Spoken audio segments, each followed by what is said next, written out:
नमस्कार दोस्तों। कल मैं एक जजमेंट पढ़ रहा था। अभी रिसेंट जजमेंट है सुप्रीम कोर्ट का, दो 31 जुलाई 2026 का, जो सूट फॉर स्पेसिफिक परफॉर्मेंस से निकला हुआ जजमेंट था और उसमें सेल परचेज से रिलेटेड कई इंपॉर्टेंट आस्पेक्ट पे और मुझे जो लगा चार मुख्य बिंदुओं पे बहुत बढ़िया डिस्कस किया हुआ है, तो मैं आपसे शेयर करता हूँ। इसके पहले कि मैं आगे बढ़ूँ, आपको ये बताऊँ कि अगर आपके फेवर में कोई डिग्री पास हो गया लेकिन उसमें कुछ फाइंडिंग है, जो फाइंडिंग आपके एडवर्स है, तो आपको क्या करना चाहिए? क्या उसे ऑर्डर 41 रूल 22 में के तहत क्रॉस ऑब्जेक्शन फाइल करना चाहिए, अपील फाइल करना चाहिए, छोड़ देना चाहिए जिससे कोई फ़र्क नहीं पड़ेगा, या दूसरे जो अपील फाइल करें, अपोजिट पार्टी अगर अपील फाइल करती है चूँकि डिग्री तो आपके फेवर में है, तो उसमें ऑब्जेक्शन लेना चाहिए? इस जजमेंट की बात मैं कर रहा हूँ वो है चंद्रन वर्सेस वनीला 2026 INSC 776।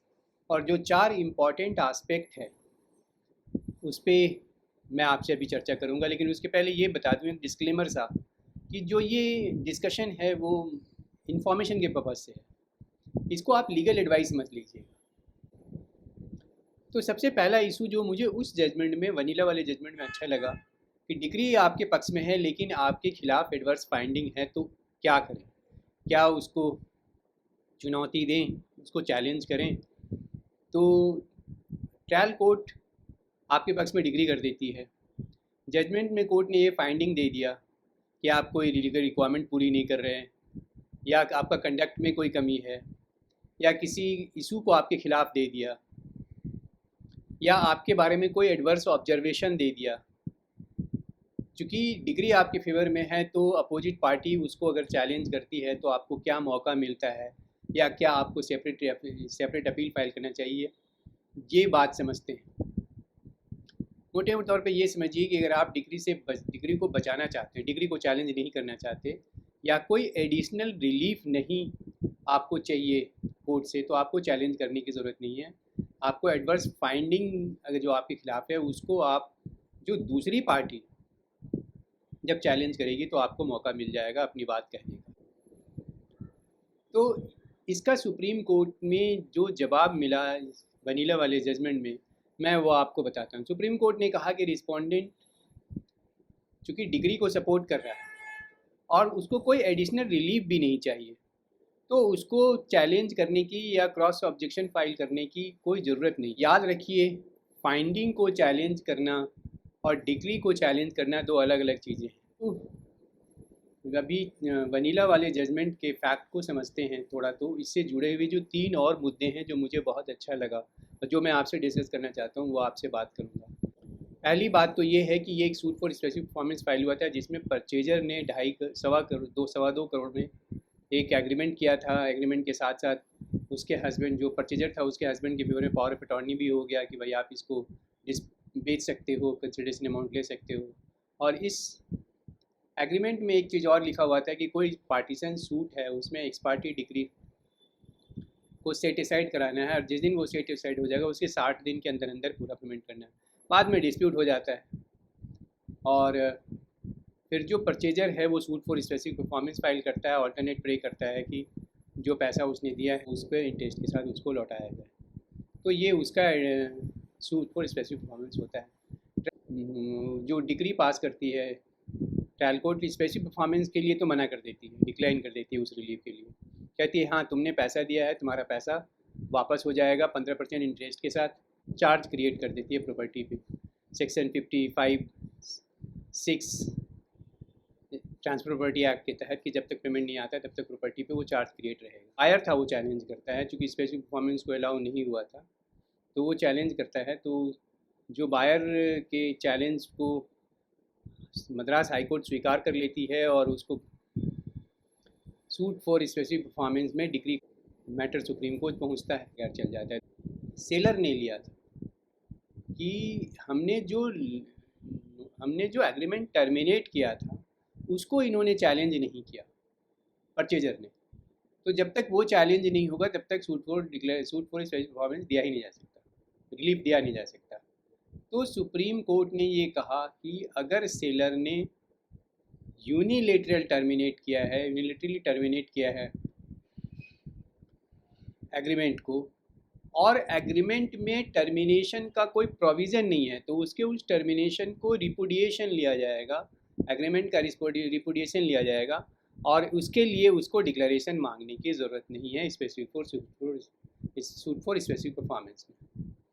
वैसे सामान्य धारणा ये है, और कई बार ये आर्गूमेंट दिया भी जाता है, कि जब तक टर्मिनेशन लेटर या कैंसिलेशन को इनवैलिड ना डिक्लेयर कर दे कोर्ट, तब तक suit for specific performance maintainable नहीं है। और यही डिफेंस लिया था सेलर ने इस वनीला वाले केस में।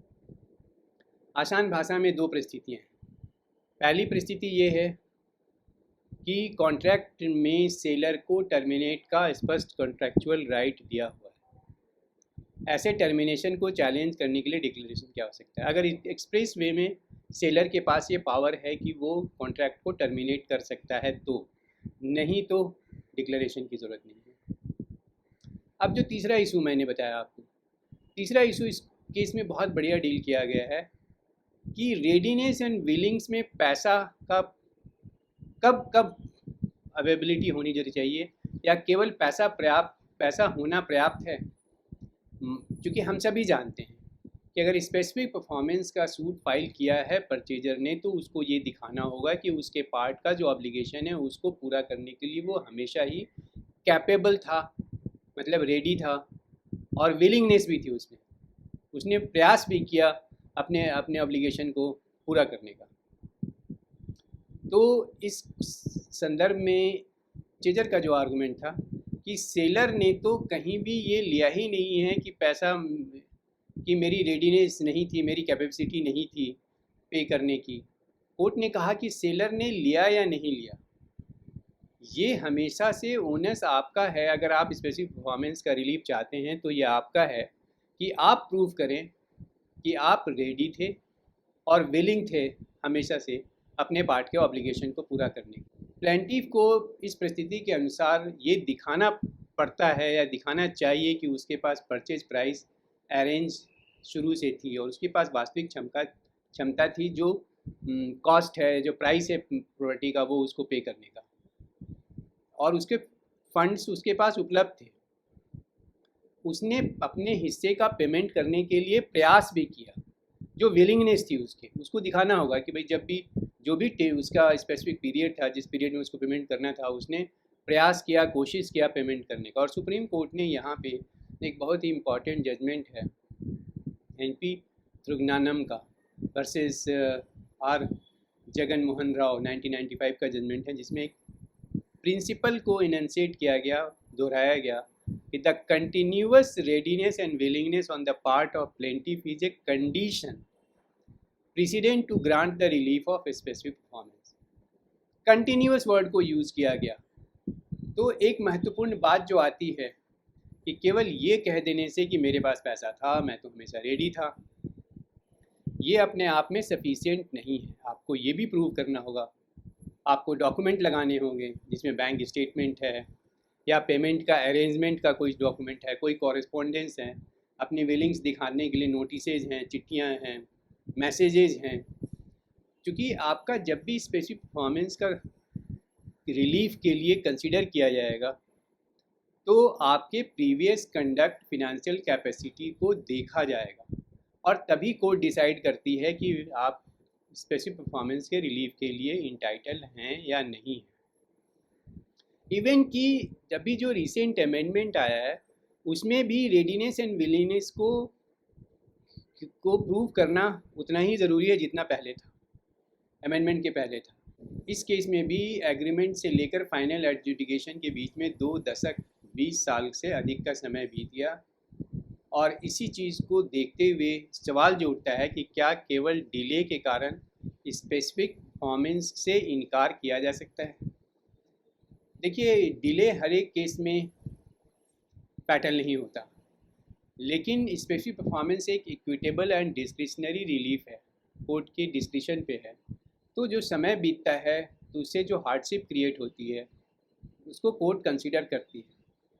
और सुप्रीम कोर्ट के कई ऐसे जजमेंट हैं और अच्छे अच्छे जजमेंट हैं, जैसे सारादामनी कंदप्पन वर्सेस राजा लक्ष्मी, उसमें भी सुप्रीम कोर्ट ने कहा कि बहुत लंबा टाइम निकल जाने से स्पेसिफिक रिलीफ को देते वक्त इस फैक्टर को कंसीडर करना चाहिए।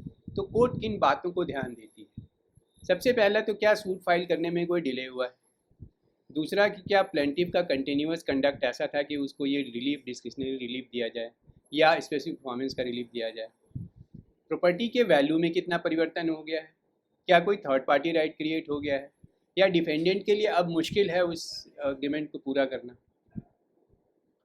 तो ये चीज़ें कोर्ट देख सके। और मैं एक बात बताऊं, बहुत दिनों से हमारे व्यूअर्स का एक रिक्वेस्ट आ रहा था, कुछ व्यूअर्स ने तो स्पेसिफिक जजमेंट भी बोले भेजे हैं मेरे पास कि आप स्पेसिफिक परफॉर्मेंस का एक सीरीज़ बनाइए जिसमें कि जितने भी जो इम्पॉर्टेंट जजमेंट्स हैं स्पेसिफिक परफॉर्मेंस को लेकर उसको आप डिस्कस कीजिए। तो मैं उनसे कहता हूँ कि मैं पूरी कोशिश करूँगा कि आपके द्वारा भेजे गए जजमेंट पे भी डिस्कशन करूं, या मैं खुद पढ़ रहा हूं और मुझे कोई जजमेंट बढ़िया लगता है तो मैं आपसे उस पर चर्चा करूं। और इसलिए आप इस सीरीज़ को देखिए। आपके पास भी कोई जजमेंट है तो बताइए जिस पर आप चाहते हैं कि डिस्कशन। और आज का एनालिसिस अगर आपको उपयोगी लगा तो आप वीडियो को लाइक कीजिए और अपने लीगल प्रोफेशनल फ्रेंड्स या लीगल स्टूडेंट्स, लॉ स्टूडेंट्स के पास से शेयर कीजिए। और अगर आपने चैनल सब्सक्राइब नहीं किया है तो प्लीज़ सब्सक्राइब कीजिए जिससे कि हमारा और आपका सिलसिला ये चलता रहे। अब कमेंट करके बताइए कि क्या आपके किसी केस में डिग्री आपके पक्ष में थी लेकिन जजमेंट में एडवर्स फाइंडिंग थी, तो आपने कौन सा क्या किया आपने और उसका क्या मिला आपको। आज के वीडियो में इतना ही। आज का सफ़र यहीं ख़त्म होता है। अगले सफ़र में फिर मुलाकात होगी किसी नए टॉपिक के साथ, किसी नए डिस्कशन के साथ। Thank you very much. नमस्कार।